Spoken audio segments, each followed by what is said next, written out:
Welcome to episode 22 of An Earful Podcast. On today's podcast, we have James from the band Cutting Teeth.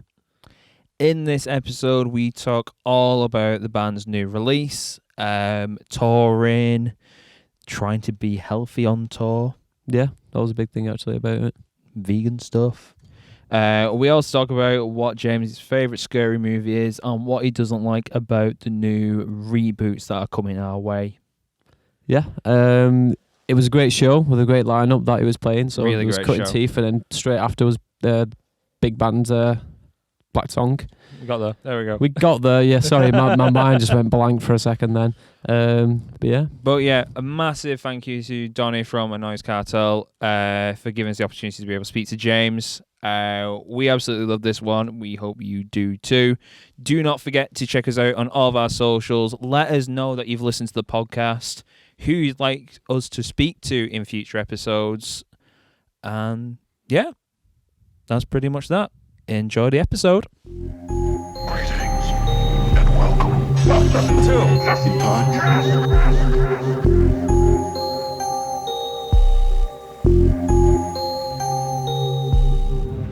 Alright, so our guest this episode is James from the Mental Cutting Teeth. How you doing, man? How you doing, man? Yeah, I'm good. I'm all good. Yeah, how's you obviously run tour now. Yeah. How are you finding Liverpool so far? Liverpool's been, well, we've been very short-stayed in everywhere we've been. It's been literally a lightning visit. Kind of been, it's all a case of getting up early, getting out, get the van, drive to the venue, you know. it's very in and out so at the moment. Plus everyone has flu, so Oh no. yeah, so don't worry. Is it that where it's like spread, like a 28 days later vibe? I was good until Swansea, and then last night I literally slept under everything and sweat it all out. It was disgusting. so how's the tour been so far anyway? Is this the second to last day now on your It tour? is, yeah, so we're battling through. Getting there in the end, just dragging yourself. You know DiCaprio at the end of Revenant, isn't it? Yeah. That's exactly You like all deserve Oscars after that. having to try and keep a mental show and literally, well, to be fair, our guitarist has done his knee in. He did it on our EP show. Like, they don't know if it's dislocated or what, but Oh like, shit. so he's literally got braced around his knee the entire time, hobbling over crutches and trying to still keep it mental. But, Fuck. yeah. See, this is where Dave Grohl's throne could have come in handy. Well, we did. Like, We genuinely did that on the actual show itself. Like, he did 3 songs in.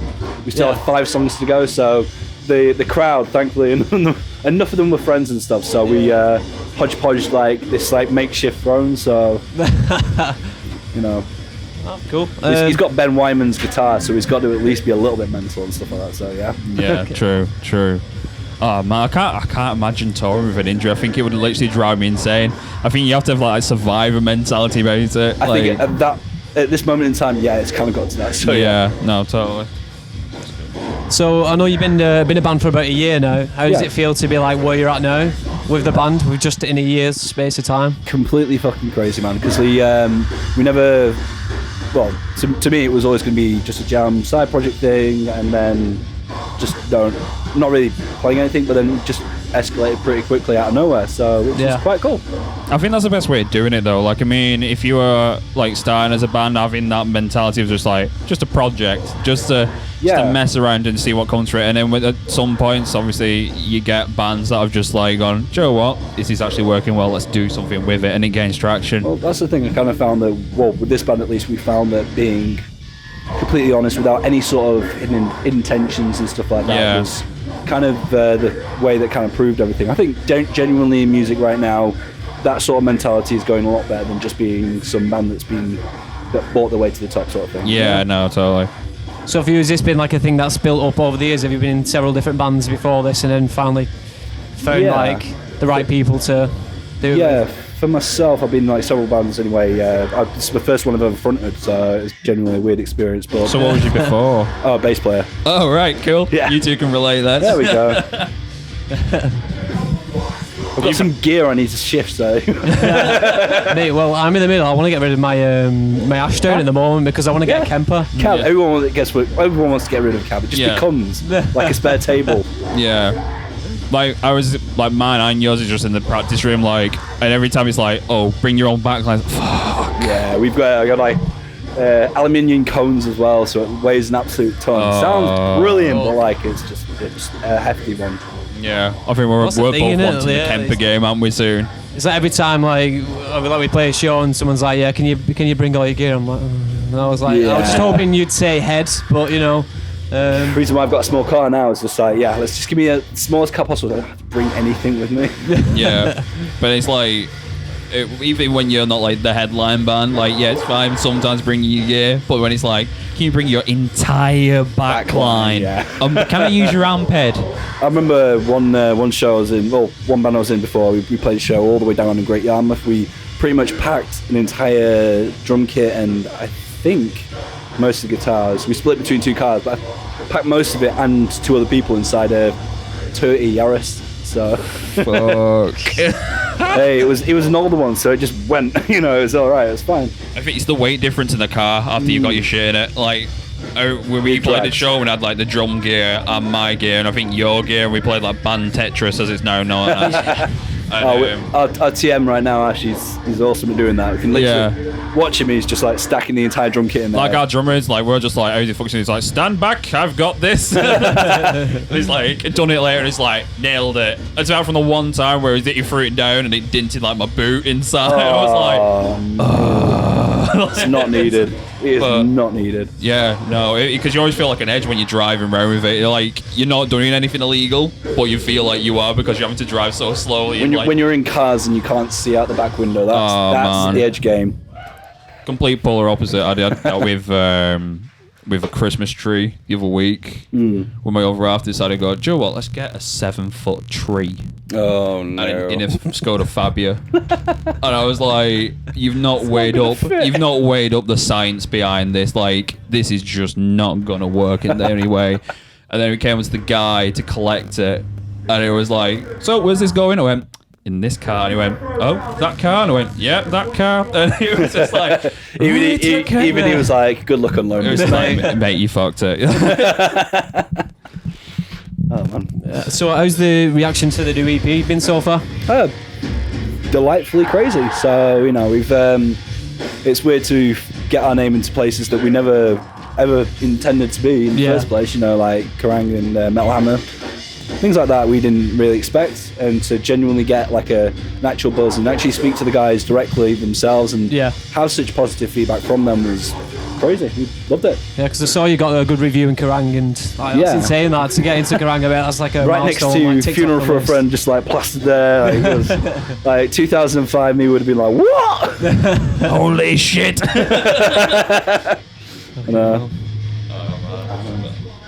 Yeah, it is. I think it is just a weird thing with like. It's very weird. Like, just seems like, oh shit, I've done that, and they don't think it's shit. It's all right. Do you know what? It's like the best way to legitimize doing music to my parents. Like, Mum, just go buy Kerrang this week. Yeah, cool. Just check that page. Oh yeah, I'm gonna do it. Do you approve? Yes, you do. There we go. Cool.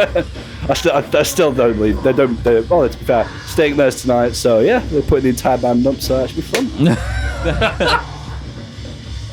With half the band as well being like vegan, vegetarian, it's like make sure you get all the McCartney stuff. Yeah, thanks, Mum.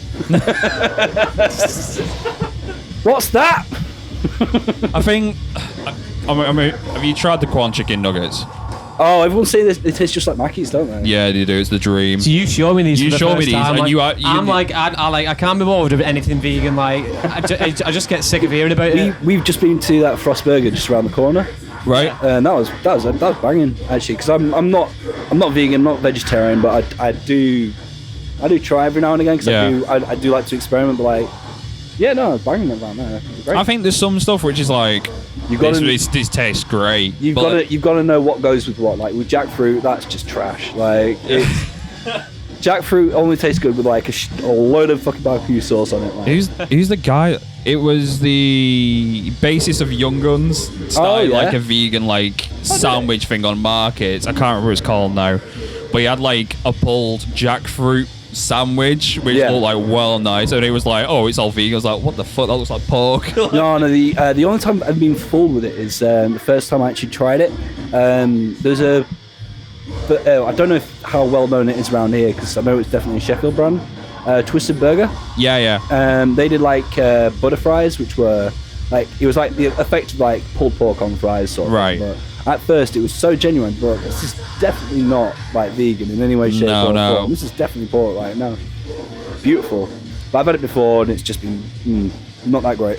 Yeah. You nearly started arguing with me when you tried corn. He was like, no, this is a chicken nugget. No, mate, it's corn. I went, no, it's chicken nugget. Because he was like, yeah, mate, try this. And I was like, okay. So I took a bite into it and I was like, no, it's a chicken nugget. And he went, no, it's quorn, mate. I'm like, fuck off, that can't be quorn.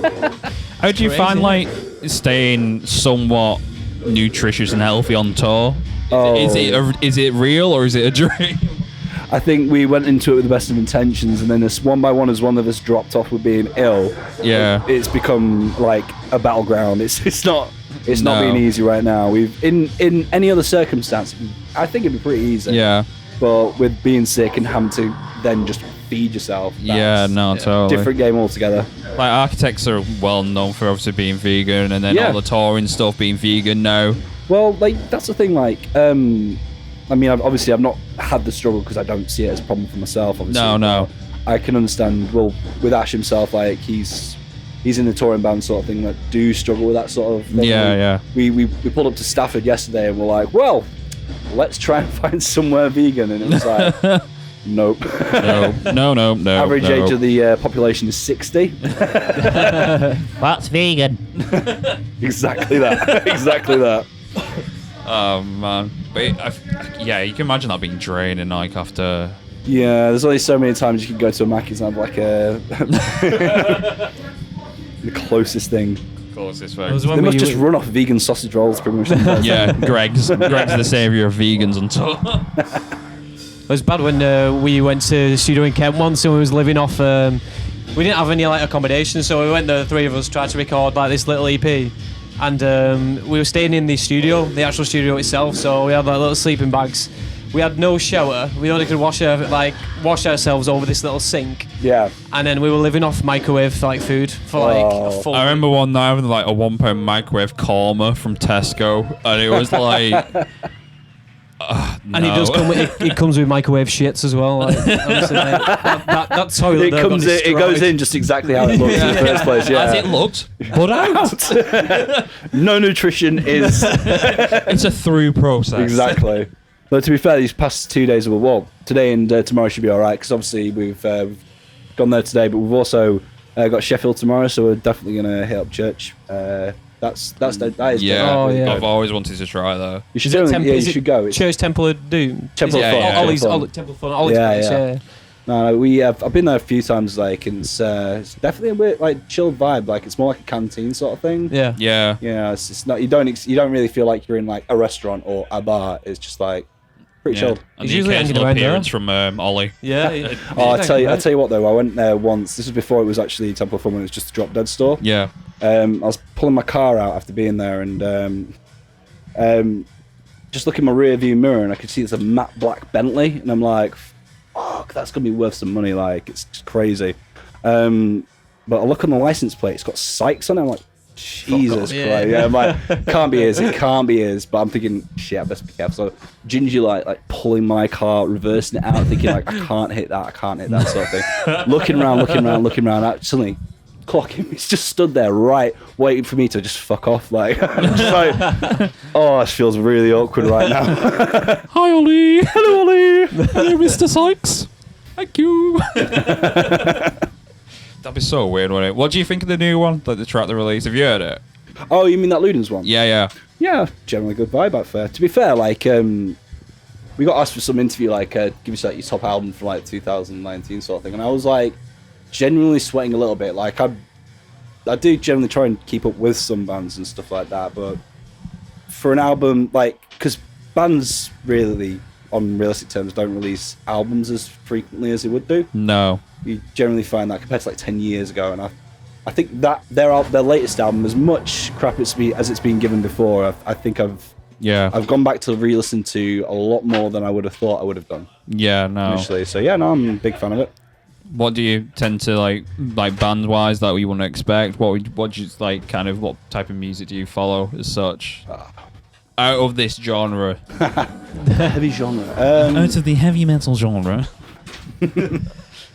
I don't know. It's like, 'cause I've got like anyone will hate to admit, like I've gone through so many different phases and changes, but for like a good 10 years now, I think like the ones I always go back to is like Every Time I Die, there's been Cancer Bats, Converge. You know, those sort of bands anyway. Like they've just got that staying power and just a bit of longevity to it. That's just a bit interesting and stuff. You know. Yeah. But you know, I'm always open to hearing new things. I think that's the best thing, kind of having an open mind when it comes to like music and not being like, I'll check out all genres, because in terms of like being a songwriter and stuff like that, it's like you weirdly pick up ideas from different things. Oh yeah, that's totally. I think like most recently, I think definitely more rap is because some general rappers got on so much more. Yeah. Upped its game slightly compared to like the bling era and shit like that. You know. It's always cool to keep an open mind, though, isn't it? Like with different genres, because that's where like, you get like all your influences from, especially with a full band. You get like bands recently coming up, like Loathe, who literally do pull from so many different things. It, aren't they? Like it is Deftones, but you can tell there's Deftones in there. But it's like there's definitely a lot more to it than what a lot of bands are putting out nowadays. So it's I think when it comes to like the heavy new stuff, I definitely would say like Deftones Deftones.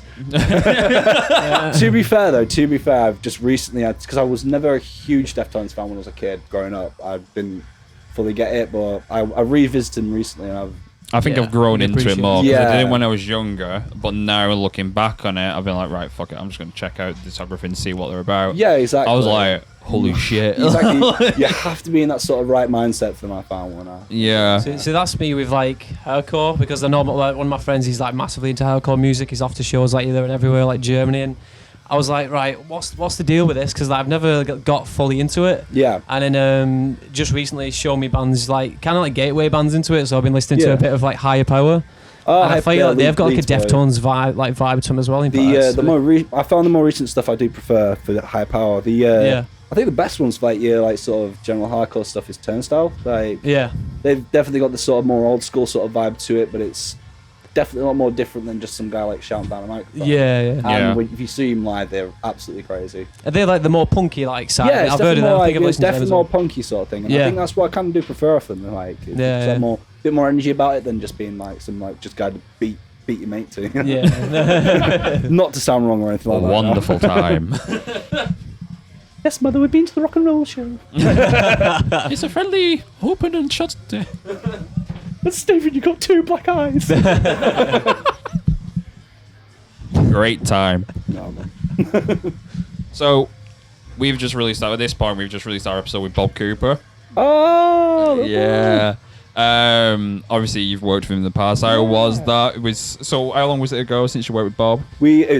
I've literally looked on my time hop, and it's been literally a year since we tracked with Bob. No, how was that experience? Yeah, well, we only did 2 songs with Bob. But yeah, no, he's like he worked with a couple of my mates' bands who now called like Cult Dreams. Yeah. But like Bob is just such a nice guy. Like to talk to him, he's just so friendly. He's a sweetheart, isn't he? Yeah, he's so sweet. No, like to be fair, he was at our show and where we played when the guitarist like did his knee and stuff like that. Oh fuck, right. So and the thing is, like he was the main driver for our drummer, so he was meant to be transporting the rest of the drum kit. Bob stuck around. He was like, "Nah, guys, I literally just live round the corner." So we're like, "Just knock it on in there, pick it up when you want," sort of thing. And he's such a nice guy when it came to it. Like, just gotta love him. Yeah. And he's got a smile that's so heartwarming as well. So we definitely got that vibe from him, because when we saw this new studio, we're like, "Oh, that studio is beautiful. It's beautiful. It's so nice." Like, because like when we was talking, like, because obviously he's a massive guitar nerd. Me being the guitarist, I was like, so he was like, "Oh, what have you got?" And I was like, "I've got this Mackay that was owned by Jack from Marmoset." So anyway, you know Jack? Yeah. So we was like, "Oh, you recorded this album here?" I was like, "Fuck off." Yeah, I know. Like Bob is like such a nice guy. No, totally. So, the way, obviously, it's become more prominent now with like releasing stuff like that, where it's more single rather than EP. What's like your thoughts on that? Do you think it should be more led by a single or more led by the overall release? I just think it comes with the times. Like, there is definitely that sort of vibe now where, because of the way that music is consumed, obviously we've got Spotify, we've got like Apple Music and stuff like that. Yeah. Streaming services that allow people to be a lot more fickle with the way that they actually consume music. Personally, I don't like it, because I prefer when band goes in with a concept of like an album and like think about it and kind of sequencing and things like that are very important. Like seeing it as like a work of art rather than it is, yeah, exactly, and that's always been like my sort of mentality with it. You treat it like a piece of art, and that you've got to think of like, okay, it's going to go from A to Z sort of thing, and you've got like sort of classic formulas to kind of work with. Song 6 is a soft song for the ladies, it always is. If you think about some like classic albums, song 6 is always the chill. Yeah, there's always like one ballad, just so that your other half can listen to it as well. Exactly, yeah. But I always I do prefer that, because like it was always the thing, like when I used to get like obviously CDs from way back when and stuff. You'd sit down, you listen to it, you look at the artwork, you consume it all in, sort of thing. You don't quite get that sort of thing with Spotify, and I think that nowadays, obviously, people know that obviously stream like 2-3 songs, like a lot of songs will just naturally get overlooked. Yeah, I think the one band that I can kind of point out is like smashed it in terms of like promotions, like Sleep Token. Oh yeah. Like where they've literally like released single after single after single after single, and it's become the album. Yeah, I get that, and like I do respect it, because obviously that's how you have to kind of play the game these days. Yeah, it's how you get your streaming numbers up. But it's like, but at the same time, it must be so exhausting to be like, here's one, here's another. It's just because when you're doing like a project and that, it's like, just fuck it, just release the whole thing. Like, it's the way you ensure that every single song is going to be a hit. Yeah, because you can't have any fat on that, can you? Really? No, but I think it's just a strange. It's like a strange situation to what it was, like, say, 10 years ago. Now that we're entering at the end of this decade, like, comparing how it was, say, in 2010 to now is like... MySpace days. MySpace. I remember when... Tom. Everyone's friend. Yes, he was. My only friend. I think the only... Because I was very late to anything on when it came to the MySpace game and stuff like and stuff like that. Every Time I Die's album like came out like about 10 years ago or something like that. Yeah. And before I even got the album, I just turned it on MySpace the entire time. Yeah. Listened to it on loop, and then I finally got it, and it was just like, I don't know, it's different now when you do the tactile thing of going out to the shop and you buy the album, you hold it in your hand, waiting to get home, stuff like that, and put it in. That's amazing. Nowadays, you wake up, notification on your phone, think he's released a new album. Oh, sweet, let's put it on. Right. Well, I'm about to go to work now, so I better pause it and get back to it. Like, okay. About a month later, oh shit, I forgot to listen to that album. Oh, let's put the rest of it on. Yeah. Oh, that's all right. But, it's 30 seconds in. All right, I'll skip to the next one to see what the vibe is. Yeah. Okay, see the vibe on that one. Next one. Oh, okay, it's average. No.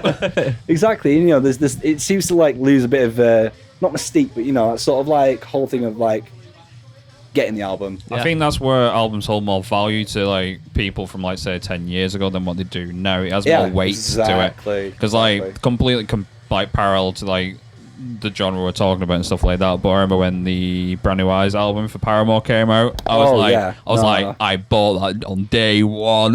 Yeah, no, exactly that. I think I did pretty much the same thing as well, because I used to love that band. And I remember it was like, yes, I remember that, and I remember how like it being like later on in the year, so it like reminds me of like September, October time and stuff like that, and it has that weight to it, and it's there it's just like I remember that single. Yeah, I know. There's definitely albums that have that sort of like romantic sort of attachment to a month or sort of like a seasons, like you say, like an autumn sort of like feel to it. Yeah, no, I do get that same sort of vibe from that album actually. Yeah. It's a strange thing because it's just like, oh, I relate to this to that time. Yeah, because obviously it came out that time. You got the leaves fall down. It's like, oh, yeah, exactly. Yeah, exactly. You got anything like that? Well, for me, I think like with albums and that, it's shown more recently. Obviously, with vinyl coming back in and being like very prominent, people are missing that side of things. So they really are. I feel like when I've seen a lot of bands live, especially at the merch stands, a lot of them are selling like vinyls now. Is like the main thing. It's very expensive. I've looked through. Well, I know like a lot of like even like haircut bands do that as well because. Like my friend who, like I said, who's massively into it, he shows me, and he's literally like loads of like singles of it, and it's like that's cool, like its own little niche. Like, so they can go out and record like a single. It's merchandise at the end of the day, really. So yeah, you gotta have it. It's cool just having that physical copy. It's expensive, isn't it? To me, like we look for our EP, like Joe, what just have that, I'll get like 1 or 2 done, and then we have that nice thing of that's a physical version of it. You need to get a lot in order to recover the costs. And it's like, I don't want to invest in that just yet. Yeah, just wait on that. Like, you see all these like bands like putting out special coloured editions, and you think, oh, that's amazing. If I could do that, and you just no. Yeah. Just do what Jack White did, like set up your own factory for it. Okay, just completely go round the corner, go all the way to the top, and be like, fuck it, I'll just make out of a factory instead. Make a factory instead. It's Anybody else want a vinyl? No? Okay, cool. Exactly. That's how you get your money back. I saw on Low Atlantis' last Manchester show. Oh yeah. That there was I bought the Safe and Sound, the last album. It was like in this pink and black thing. I was like, I need that. So I got it. I was like, yeah. I was like, this is special. Brilliant. That's what I mean. It's cool to look at. Like, for me, a vinyl is much more like precious to me than a CD. Like, just for the artwork as well. Because if you think about it, there's just as much work that goes into the artwork sometimes than the actual. Like, obviously, probably not as much of the songs. Yeah. Well, I do all the artwork for our stuff, so it was like that was kind of the other thing as well. Like, I always started doing like artwork for bands as well, and I've done like bits and pieces. But obviously, this is the first time being able to do actual EP artwork. We did our first EP like about a year ago, and dropped that, and obviously did all the artwork for that one. Yeah. And this one as well. There was definitely like a genuine concept behind it all, sort of thing, and it was kind of nice to actually put it all together and like get like a tactile thing of your artwork. Obviously, it'd be better if it's bigger, sort of thing. Yeah. But seeing it around places, and obviously in Kerrang, sort of thing, that's mind blowing. But yeah, no. So next year, Raiders. Oh yeah, you looking forward to it? Yeah, certainly a cool thing. We played with them. I want to say April time. Constant's last show. But yeah, no. Bit weird, but it's cool. Was you into the Black Arrow back in the day? I was. I did have that album with not remember the songs, Children of the Night, that one, stuff like that. Right, yeah. But no, that's it's crazy, Yeah, it's like a full circle moment. Oh, we've got so the guitarist from Cancerbat, Scott. He's he follows us as well. And he's really supportive. But you could just message him now whenever, and it's cool. Like, there's some people from like childhood that I can now just talk to. Like, it's so bizarre. It's weird. Like, we did a podcast with Sean Smith, and we were like, he's such a funny guy. He should be a comedian. Oh, you need to see him live when he's doing the radio stuff. He just literally just takes the piss. It's brilliant. Oh man, I'm really looking forward to playing Manchester. Oh, because like we was like, right, we're gonna try and support that. Whatever gig they're doing, we're doing it. And the rest was like, yeah, it's too late. I was like, fuck it. Oh man. Like, right, we're going down anyway. We're just seeing it. We're just gonna watch it and enjoy it. Oh, he's so funny, honestly. We're probably gonna end up with like a merging Cutting Teeth and Raiders podcast going on. Oh, that'd be so good. He's gonna fucking outshine me, man. Like, he's the charisma of that boy is like amazing. Oh, we expected when we spoke to him was like, oh, we're just gonna give it half an hour because he's gonna be in a rush because he's doing his DJ night. It was like nearly like an hour and a half. And he was on it, like ranting about the motorway. Oh dear! Wanting a statue in his hometown. Put 50p in that boy, man. Nah, cool dude, really cool dude. So, what does 2020 hold for the band? Growth, constant growth and change. We just want to do whatever, It's really hard to try and not sound typical on the sort of side. Yeah. Well, we've got ambitions, ideas, and stuff like that. But now, like everything we've done anyway, we've kind of not had like any sort of preset sort of ideas or minds or what we want to do next. We don't want to have like what's new and current bleeding to what we do sort of thing. We just want to do whatever comes naturally next. Yeah. Otherwise we don't want it to be forced. I know we've definitely got a few plans, definitely a few demos kicking about. It's just going to be putting out what we get when we've got it, basically. Yeah. So you're going to look at recording again next year, or is it? Yeah, 100%. Yeah, 100%. I think he's keeping that train running now. Oh yeah. Well, I always found this I don't know if you ever did it with bands in the past. Like, I remember the first few bands I was ever in. Like, we would do we'd write songs, but then hold on to them because you're very precious about. Yeah. Putting it out, thinking like demo-iters. Oh god, it's just terrible. Yeah. And we did it. It happened before in like bands before. Like, we'd have to. We need to get 6 demos before we can do anything. Then we've got to think about these 6 demos. No. Get it, do it, put it out. Because we put out an EP last year. Like, we've scrapped them up from the set, Yeah. Like, it doesn't mean that those songs were ever bad. It just means that we've changed since, you know, and it's just a thing of like... Well, it's growth as people, as becoming, like, obviously more experienced musicians, Yeah, becoming 100%, more yeah.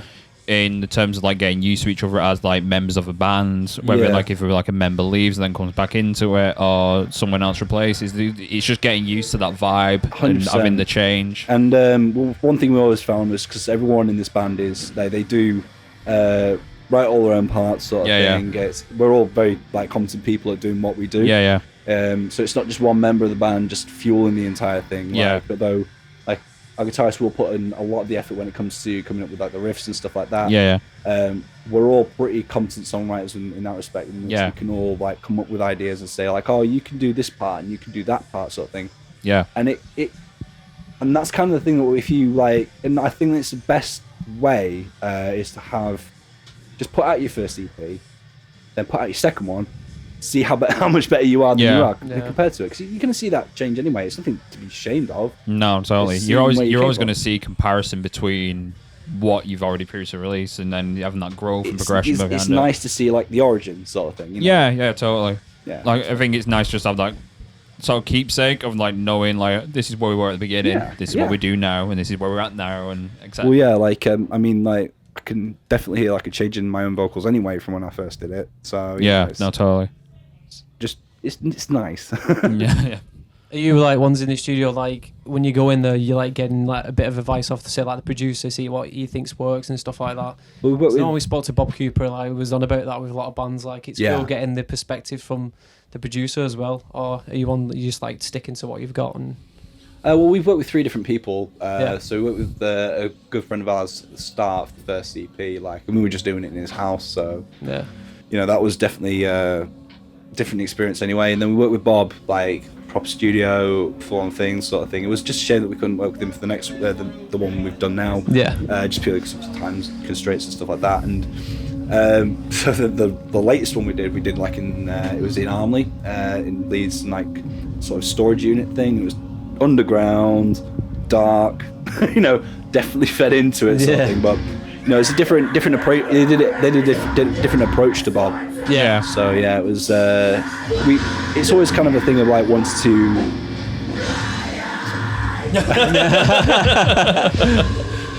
Keep it down out there. Oh, you're a bit quiet. No, it's definitely a different approach every single time, and I think that, you know, sometimes change does bring better things. You know? Yeah. See how it goes. I like seeing the difference between working with different producers. I think Yeah, having no, that definitely. difference is like where you can kind of outweigh what works for you and what doesn't work for you. Yeah, exactly. And Whether like, you like someone who goes, right, here's the steering wheel, right, we're gonna do this, and this, and then whether you like that creative balance between you, or whether you want like no input, or which I think is the worst. I wouldn't want no input, because when you're recording it, you're like, is that okay? Is that nice? Is that does that work for you? but we obviously worked with Bob, and it was like, okay, do this.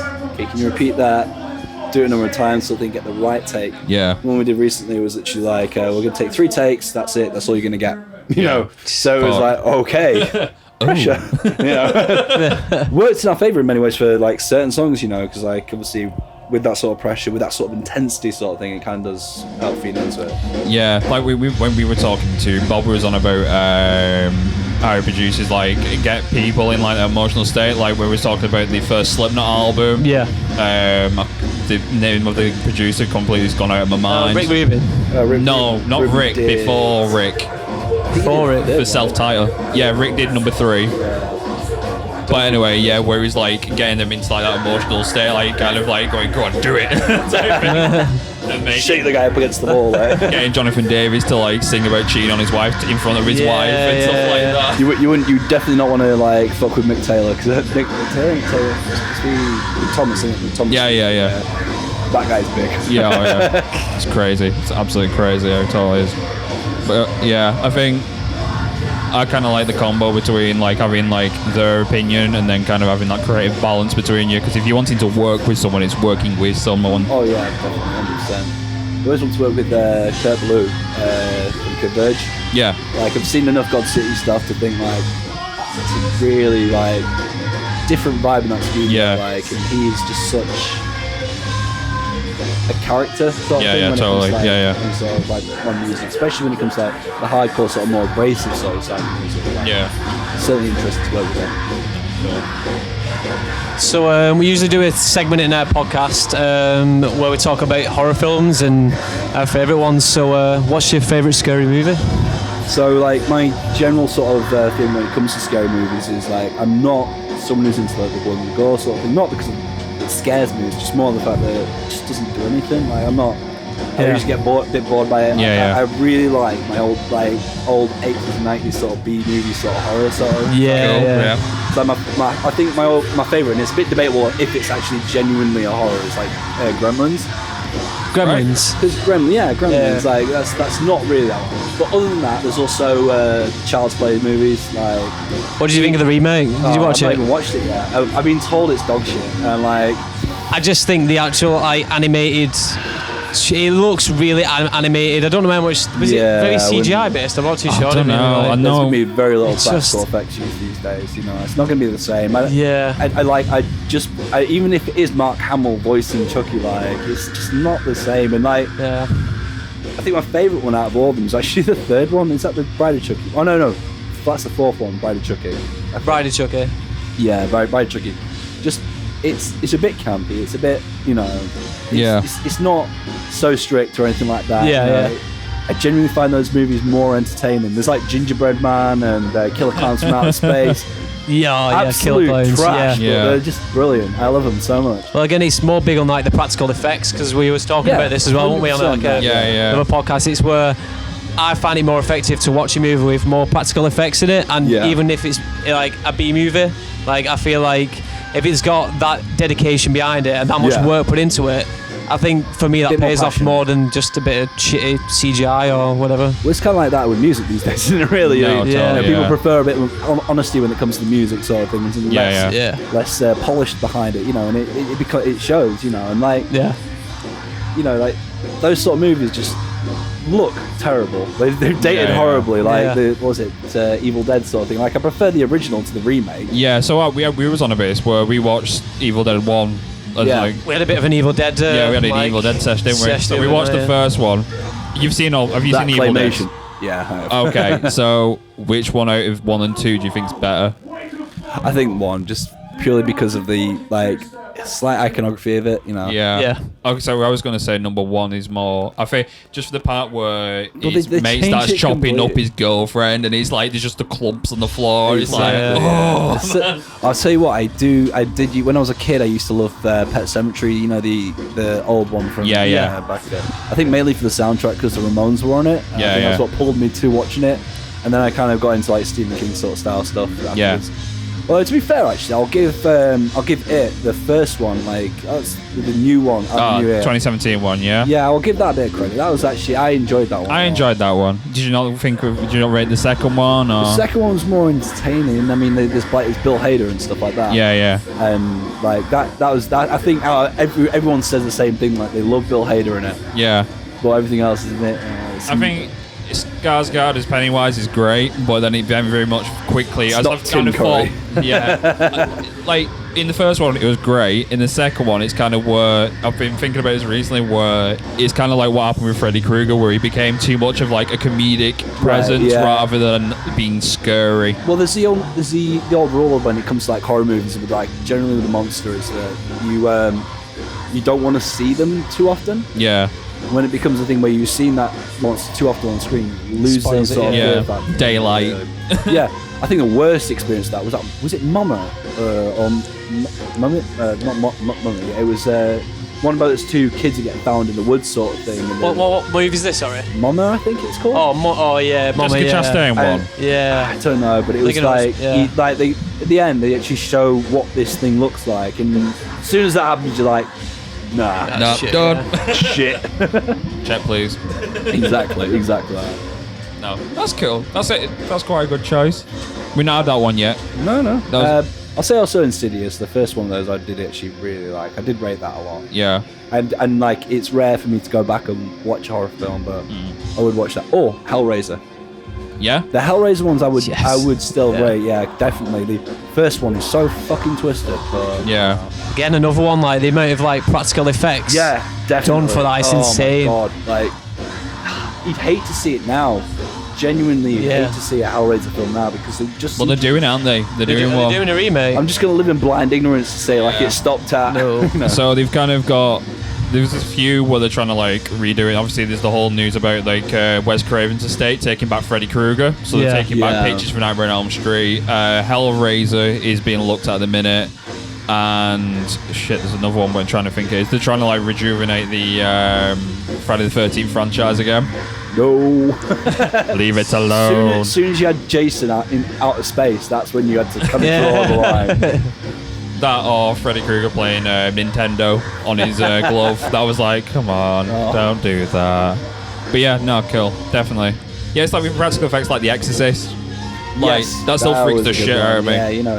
I think it's just because it's just the way it all moves, you know, and it's just, and it's the lighting as well. Subliminal flashing like halfway through the film. You don't get the cheap sort of jump cuts and stuff Yeah. like that, you know, and like we do like Monday ones. Yeah, totally. I was watching Black Christmas the other day. Have you seen that one? No, The, I've not seen that. No. It's from the 70s, but it's like like what it says in the title, it's like an old horror like Christmas movie. All right. But yeah, it's yeah. a bit like, have you seen When a Stranger Calls? No. So it's like basically like your typical like, say like babysitter movie, you know, where they answer the phone and some guy's talking down the phone, someone's like saying he's gonna kill him and all this stuff. But basically it's like that, and the first original film is like so good because again you've got those like minimalist vibes to it, like it's just a bunch of college students in the house and they don't realise. Much money. Yeah, but they don't realise that the killer's in the house with them. Until the end of the movie, which is like building up the suspense all the way, and you never see his face as well. Like through the whole movie, you never see his face. You see the shadow of it, but not his face. Yeah, no, yeah. No, they've remade it. It's coming out this year, and the killer is in basically what looks like a Scream costume. So it shows you him, and it's all like MTV eyes, like college. So I'm like, oh no! I was hoping they were gonna do something good with it at least, but no, it's basically like Scream. So I mean, it just ruins it, but. I mean, Scream was terrible. Oh, that's coming back too. Oh no, I think everyone. You're not like, a Scream fan. I remember I love seeing that for Scream. the first time. I was at a sleepover when I was like, what, 9 years old or something. Like, I remember even the age of 9, I remember watching that film and thinking this is boring as fuck. Everyone else. Really? Yeah, no. Everyone else is on the edge of their seat about it, and I'm like, I'm not into this at all. I think I found the scary movie not more entertaining than the actual, you know. I think I love the last act of it where like Matthew Lillard, Joey played Shaggy and Scooby Doo. Like it's like Oh, it's a jinkies! and starts like losing his shit and like pretend like stabbing each other and like, oh shit, we stabbed each other too much. I am now Would have bleeding. gone away everywhere. with 2 of them became meddling kids. And that damn dog. Can you imagine like the combo between them both? Like if that was the future thing where it was like a Scooby Doo and You know Scream what? combo. They should. Oh, that guy who played Shaggy. Yeah, Matthew Lillard. Yeah. Oh, he's got some major beef apparently with the studio because he was Shaggy for so many years. Oh yeah. And he'd they've done been it. They've jacked binned him off, haven't completely, they? Yeah, they binned him off, and he was like, you know what? Screw you guys. Rings all the producers. What's your favorite scary movie? We know it's you, for God's sake. If you put the phone down. Zoinks!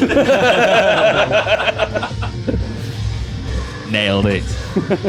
All right, so our other segment, we've already told you this, but is pet peeves. What is your pet peeve? The basic rules is you pick a subject, you rant the shit out of it, and then we go from there. I think the best thing is probably I'm just a clean freak. Right, A lot of okay. things.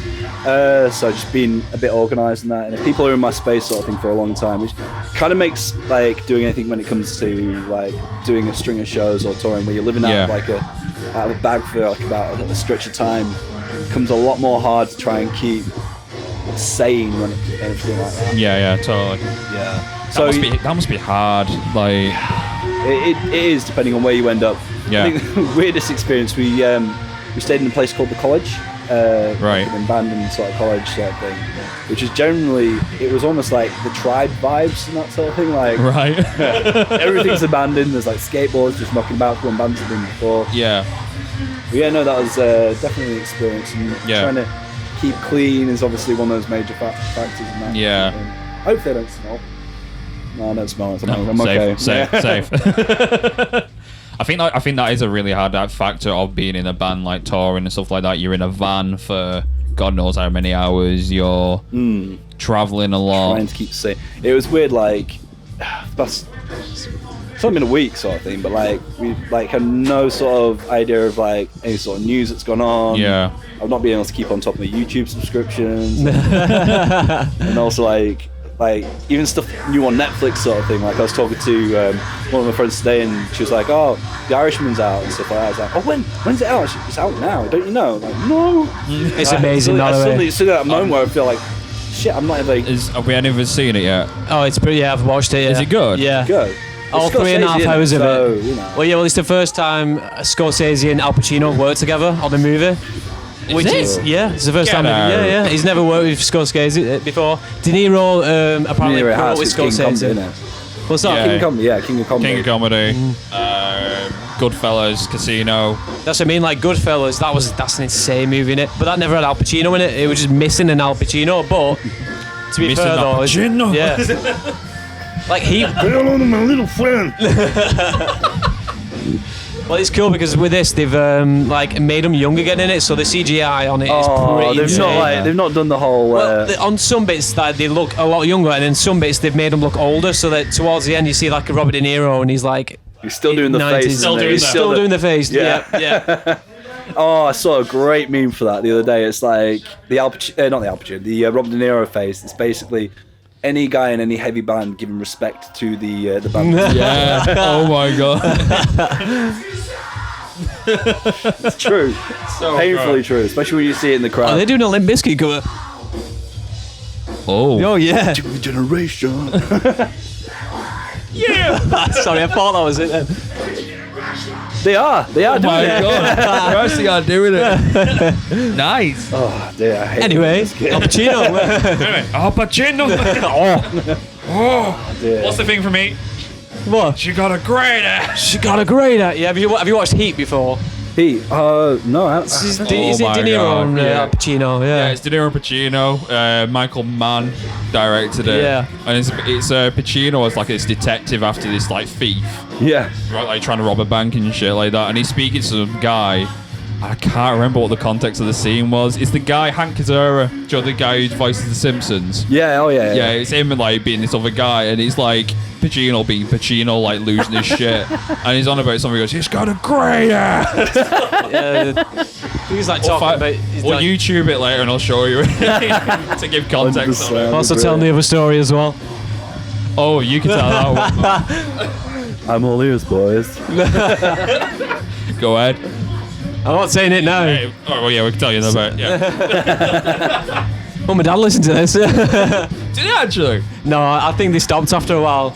Yeah. I think after they found out I smoked weed, they were like, yeah, don't want to listen to anymore. Oh dear. I'm done with you. Yeah.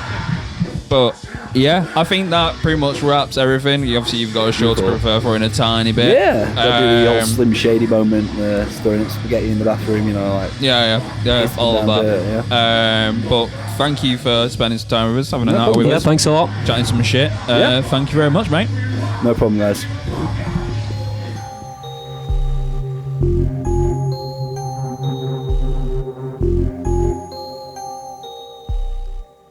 That was episode 22 of An Earful Podcast with James, the vocalist of Cutting Teeth. Thank you very much for James taking the time to have a conversation with us. It was quite loud in the background, but we still had a great chat anyway. Massive thanks to Donnie from Noise Cartel for giving us the chance to be able to speak to James. Like we've already said, we had a great time. Yep, it was a good time, and like I said, it was a great lineup as well that we witnessed.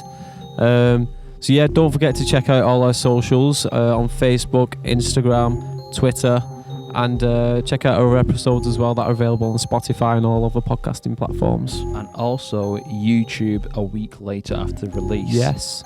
Make sure to check out Cutting Teeth alongside Raiders on the January tour. We've got tickets, we hope you do too, and hopefully we'll get a chat with them when they're in Manchester once again. Otherwise than that, let us know what you think of this episode. Share it on your Instagram story. Spread the word. All that nice stuff. Otherwise than that, we will see you next time. See you later. Bye-bye.